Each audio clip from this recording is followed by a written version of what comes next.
Hey, you guys, Josh out here in Singapore, and as always, thank you so much for joining me on the Night Owl podcast. You guys, glad that you're back. I'm ready to get started because this is an actually really big subject that I chose. So one of my my favorite go-to pages, Create the Love on Instagram, had this post that says, "You're avoiding your own healing when," and there's a whole list, there's about 9 things on here, but I don't want to go into all 9 things because I pretty much feel like I could talk about each one of them separately. So let's talk about the first one, you date projects. Honestly, I have had a couple of instances in my life where I find myself attracted to somebody who is struggling a little bit with their life. They find that they haven't had a fair break when it comes to their relationships. They find that people are very short with them. They don't give them the benefit of the doubt. They haven't been allowed or loved enough to be able to really thrive. And I don't know, I'm kind of a sucker for a project sometimes, and I feel badly enough to actually take them under my wing or at least become friends with them.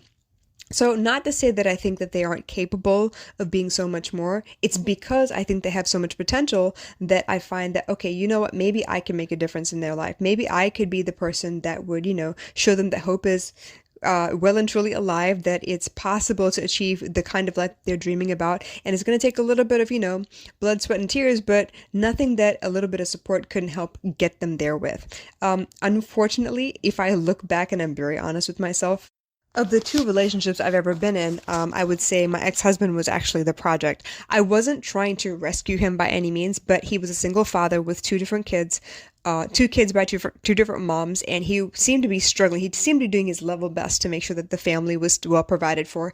And I felt like, maybe I could offer support. I wasn't looking to get in a relationship. I'd been warned by everybody about how he was, a ladies' man and everything. And to be honest, I felt like the stories that he told me about his past loves and the way people had treated him, I felt sorry for him. I felt like, this is kind of terrible. I feel your pain. I definitely understand, and I can physically see how hard you run from pillar to post to make sure that both your kids are fed and well taken care of. So we got involved mostly because I wanted to help him out. I wanted to be something constant in his life that could give him some support, some peace of mind, so he didn't have to worry so much. And it just eventually evolved into a love relationship.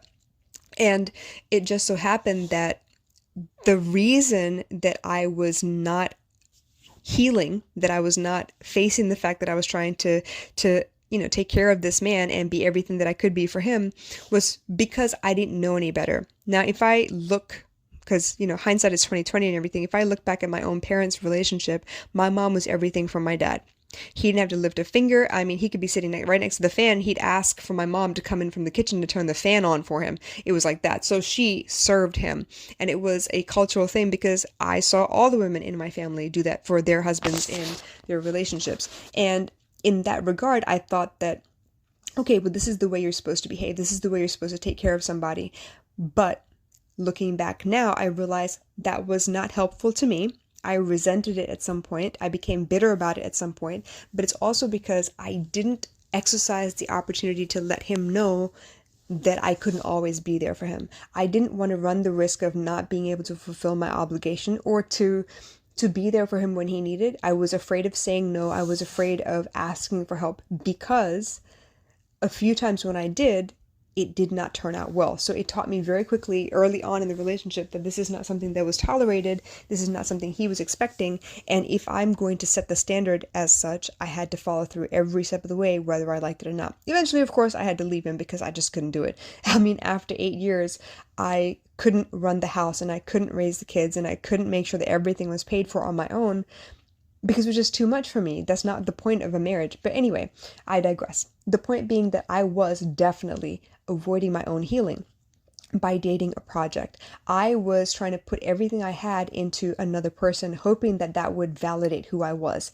But it wasn't, because I was not getting any feedback in response to that. They would eat up all the affection, the attention, the support that I was giving, but it didn't leave room for me to be vulnerable or to ask for help in response, or when it came time for me to need a little bit of hand holding or a little bit of help getting things done. So I had kind of created my own bed. I had made my bed and I had to lay in it, and I had to figure out how the heck I was going to get into a situation where it was equal footing for both partners in the relationship, and I was respected just like I respected them, and I was able to speak my mind. So a lot of that actually stemmed from trauma that I experienced when I was growing up. The things that I'd seen, right? I recreated the relationships that I knew the best, which was my mom and dad's relationship. And honestly speaking, if I were to look at my mom and dad's relationship, my mom could survive on her own. She could do everything. She could get a job. She could take care of us without my dad being in the country because he was gone on business a lot. But when he was around, she was a different person and she had to like wait on him hand and foot, which isn't a bad thing. But it also didn't leave room for her to be able to ask for anything either. She had to be all of what he needed.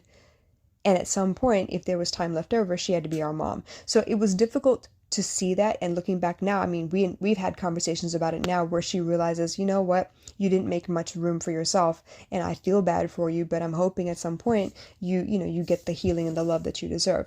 But more than talking to her about her relationship, I realized I had to make decisions for myself. So if I were to ever find anybody even remotely interested in me that I would want to pursue a relationship with, I would have to set those boundaries right up front. And it's easy. It's easy to fall into old patterns because they're comfortable, you know what to expect, and it's just easier to go along to get along because you don't want to run the risk of driving the other person off or upsetting them to the point that they don't come home or they flip out and they call you a bunch of names that you don't know if you can, survive from afterwards.